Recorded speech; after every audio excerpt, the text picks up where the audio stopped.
Bom dia, irmãos. Abra a Escritura Sagrada no livro dos Salmos, Salmo de número 23.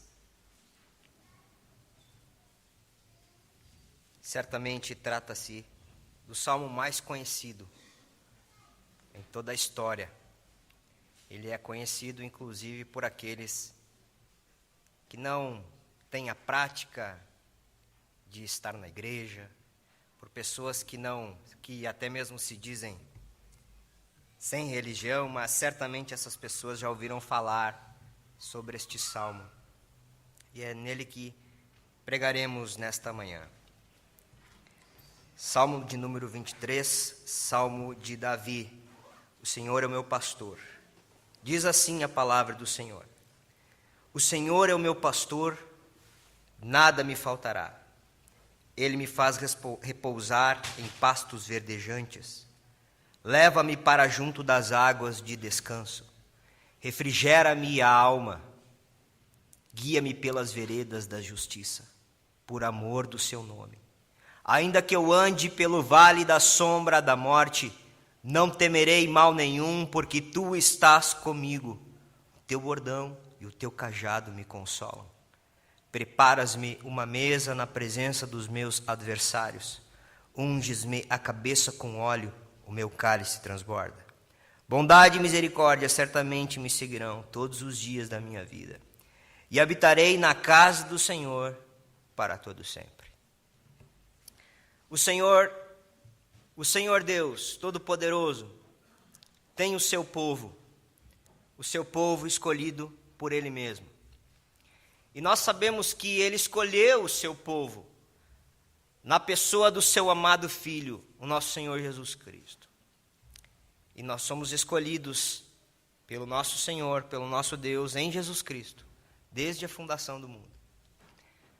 O Senhor Deus tem se revelado a nós como um Deus todo-poderoso, como aquele que prometeu guiar o seu povo durante toda a sua peregrinação na terra, conduzindo-os até que eles cheguem na terra prometida.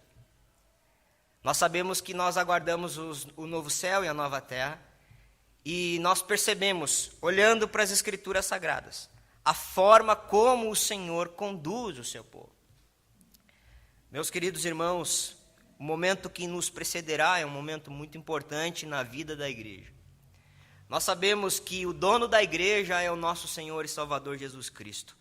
Ele é o Rei único, o único merecedor de honra e de glória. É o que tem total autoridade. Ele é de fato o dono da igreja. E Ele governa a igreja por meio da sua palavra que Ele nos deu.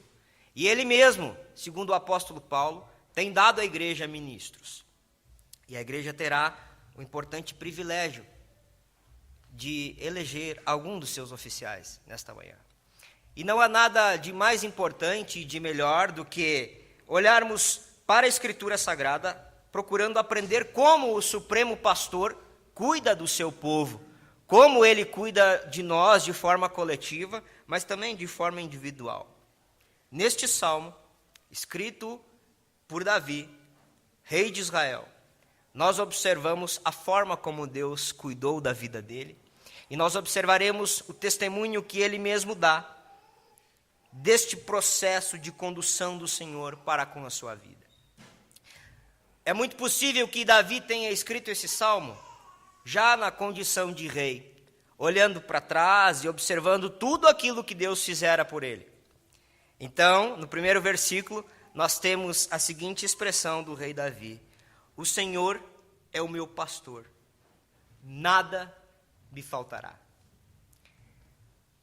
Nós podemos também entender aqui Davi dizendo que, pelo fato de ter o Senhor como o seu pastor, não vai lhe faltar nada, ou já não lhe falta nada, ou ele não precisa de mais nada, além do fato de que ele já tem o pastor que é o Senhor.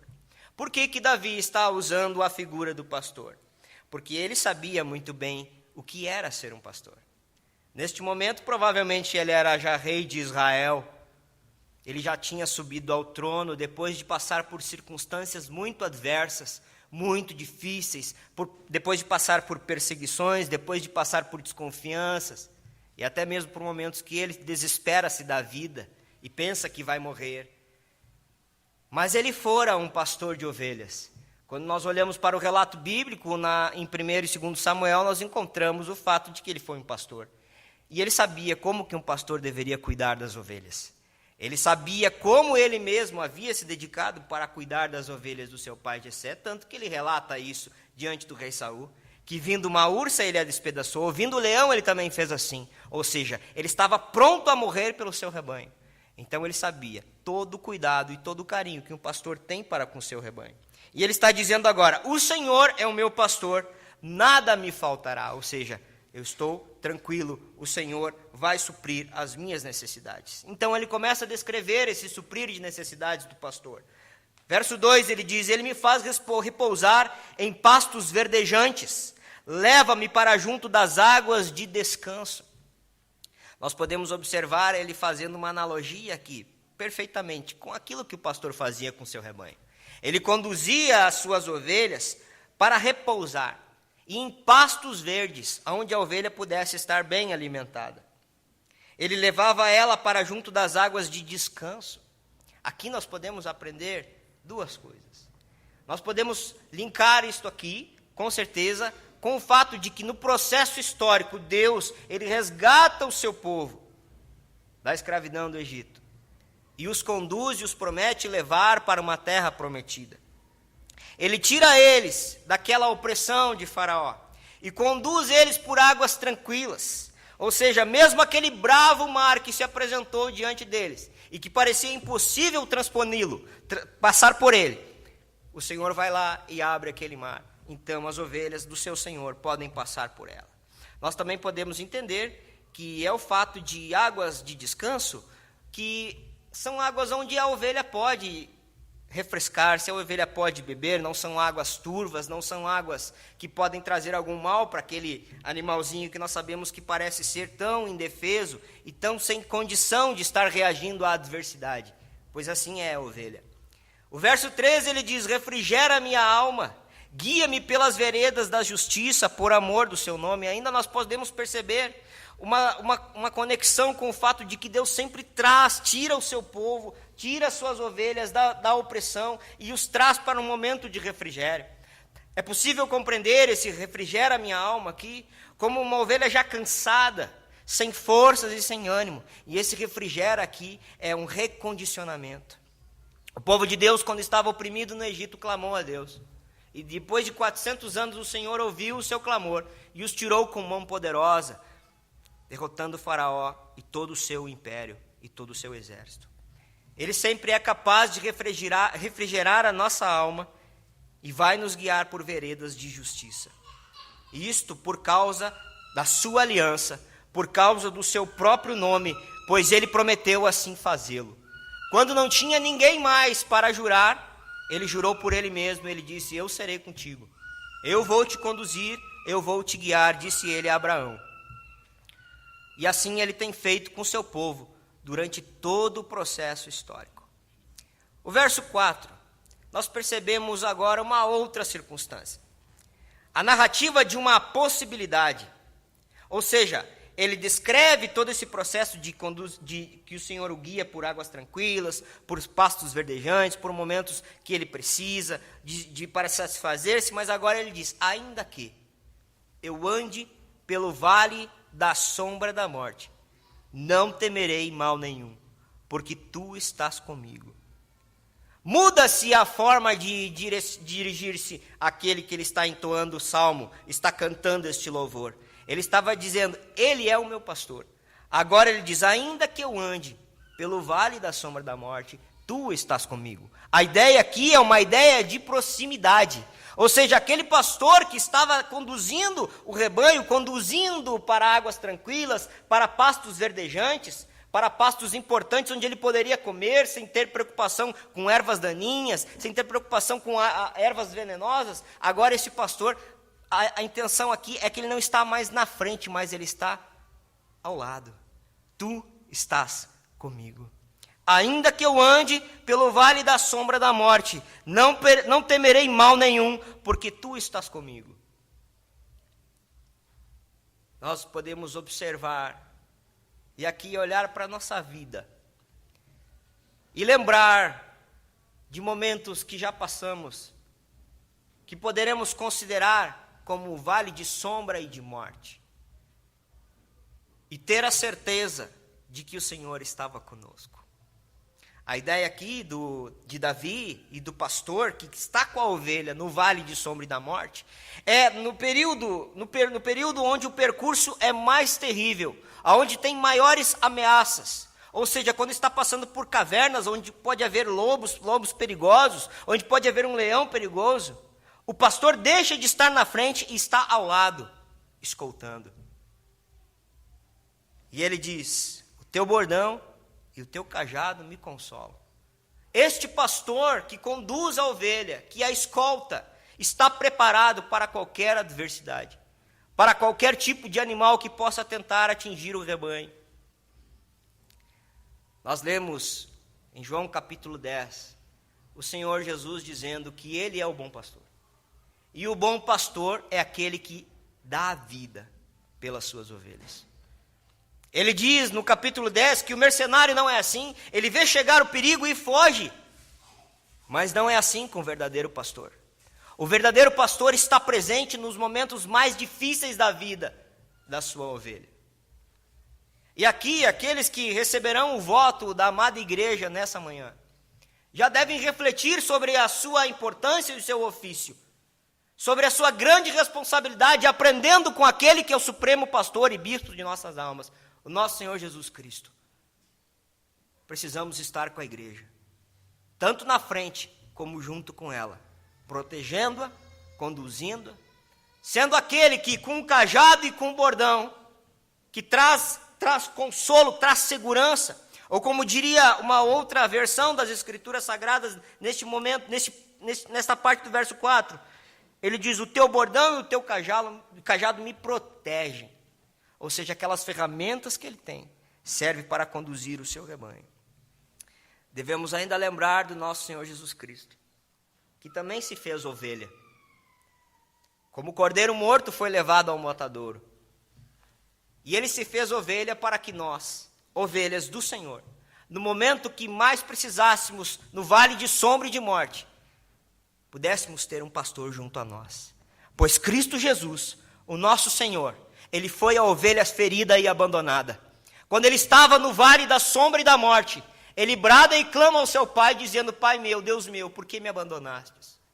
Ele não tinha ninguém com ele no vale da sombra e da morte, para que eu e você, igreja do Senhor, pudéssemos ter um pastor junto conosco, neste vale de sombra e de morte.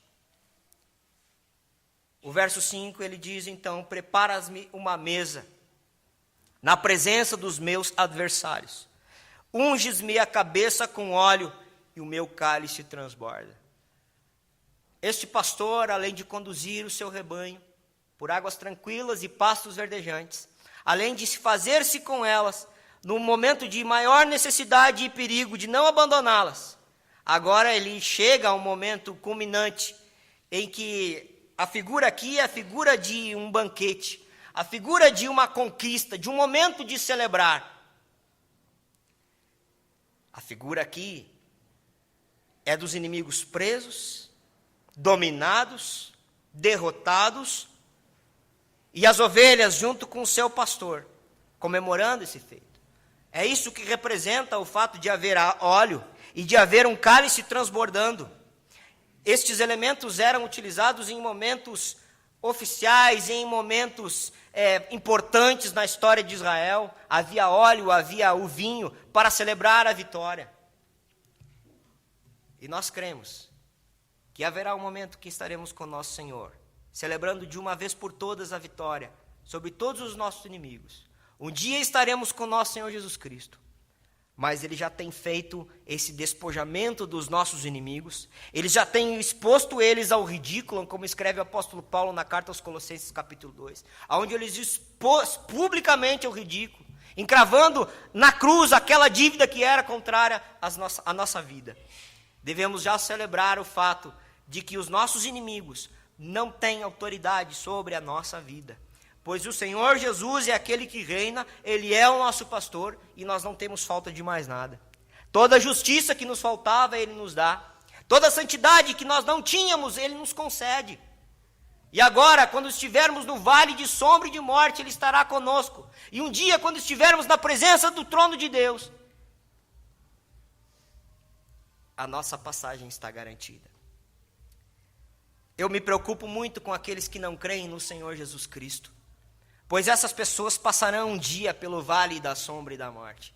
E tudo leva-nos a crer que se eles não têm o Senhor como pastor, eles terão falta de alguma coisa. E esta coisa é a coisa mais importante que existe. É a presença daquele que consola, daquele que protege, daquele que livra do mal, daquele que pode livrar da ira de Deus. Ele conclui o Salmo no verso 6 dizendo: bondade e misericórdia certamente me seguirão todos os dias da minha vida, e habitarei na casa do Senhor para todo sempre. Aqui é uma resposta desta ovelha, é uma resposta de Davi, é uma resposta que o povo de Deus deve dar para o fato de que o pastor o conduz por águas tranquilas e pastos verdejantes, está com ela nos momentos mais difíceis de sua vida, prepara uma mesa e dá-lhe vitória sobre os seus inimigos. O que ela vai fazer agora? Ela tem a certeza de que a bondade e a misericórdia sempre vão acompanhá-la. Mas uma coisa ela fará.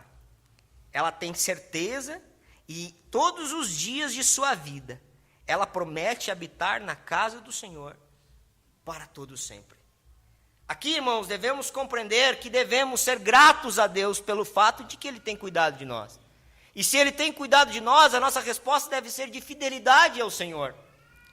Não podemos permitir que os nossos fracassos, pelo fato de ainda sermos pecadores e cometermos muitos erros, isso não deve nos desanimar, fazendo com que paremos na jornada, paremos de ir aos cultos, paremos no caminho por qualquer motivo. Pelo contrário, devemos nos levantar, pedir perdão a Deus, arrepender dos nossos maus caminhos e seguir, porque Ele é um pastor maravilhoso que nos conduz sempre.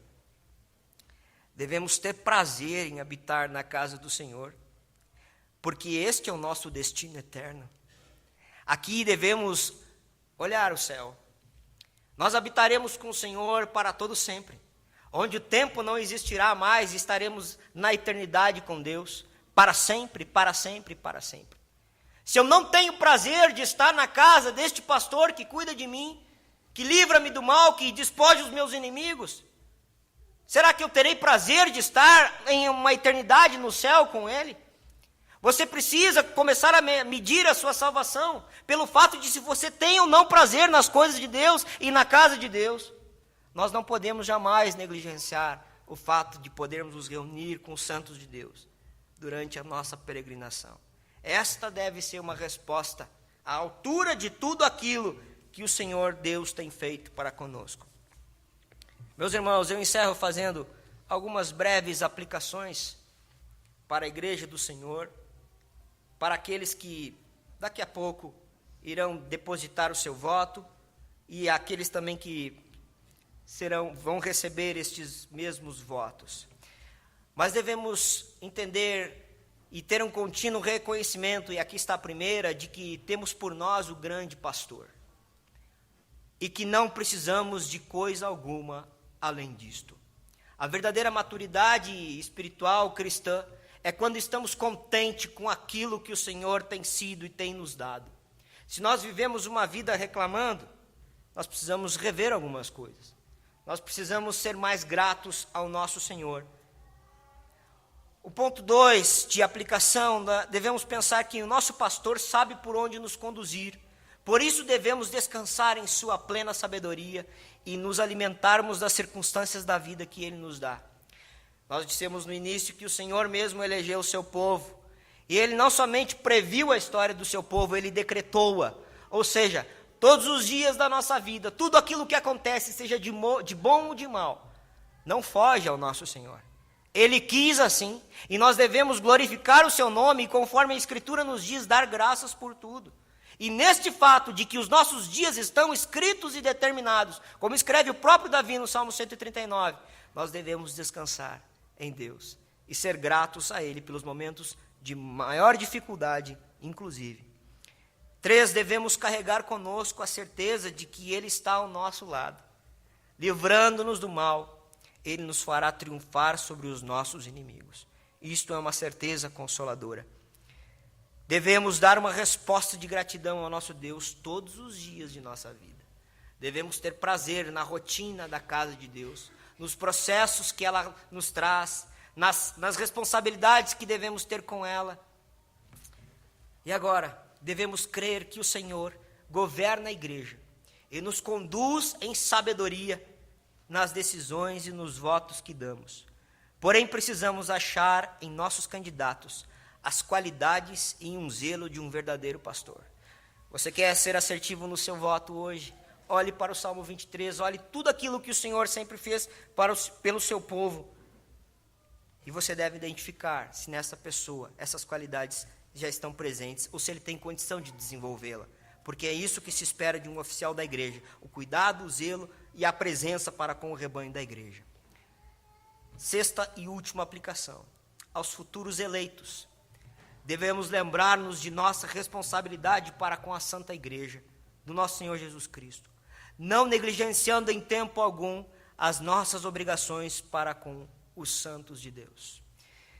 Eu gostaria de convidar a igreja a abrir a Escritura na carta de Pedro, na primeira carta, e com a leitura deste trecho do apóstolo Pedro, eu encerro este sermão.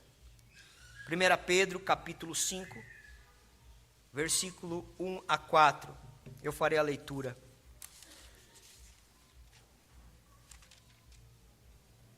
Diz assim a palavra do Senhor: rogo, pois, aos presbíteros que há entre vós, eu, presbítero como eles, e testemunha dos sofrimentos de Cristo, e ainda coparticipante da glória que há de ser revelada. Pastoreai o rebanho de Deus que há entre vós, não por constrangimento, mas espontaneamente, como Deus quer. Nem por sorte da ganância, mas de boa vontade. Nem como dominadores dos que vos foram confiados, antes tornando-vos modelos do rebanho. Ora, logo que o Supremo Pastor se manifestar, recebereis a imarcessível coroa da glória. Que o Senhor nos abençoe e nos dê a sua graça. Oremos. Pai Santo, nós louvamos o teu nome, em nome do teu Filho Jesus, agradecidos a ti nesta manhã, porque tu tens sido o pastor exemplar, o pastor presente, tens sido aquele que nos conduz, que nos livra e que nos leva sempre em vitória, Senhor. Que nós possamos ser sempre ovelhas que têm prazer na tua companhia, na tua voz. Ovelhas, Senhor, que têm prazer em estar em tua casa, no teu redil. Senhor querido, abençoa-nos em nossas decisões nesta manhã. Nós precisamos, Senhor, da tua direção e do teu Santo Espírito. Senhor, que tu mesmo aplique a tua palavra no nosso coração, porque nós precisamos do Senhor. Assim nós oramos em nome do teu Santo Filho Jesus. Amém. Deus os abençoe, irmãos.